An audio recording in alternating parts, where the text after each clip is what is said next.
Despite the tornado we saw last week, Selma city leaders say this year's commemoration of Bloody Sunday marches will continue.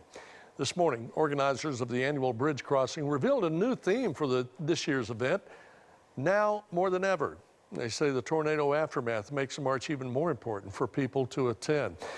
But it's not just attending that matters. Dallas County Probate Judge Jimmy Nunn hopes visitors donate to recovery efforts. We don't need people just to come here and walk. We don't need people to come here and talk, but we need for you to leave some financial dollars here in Selma, Dallas County.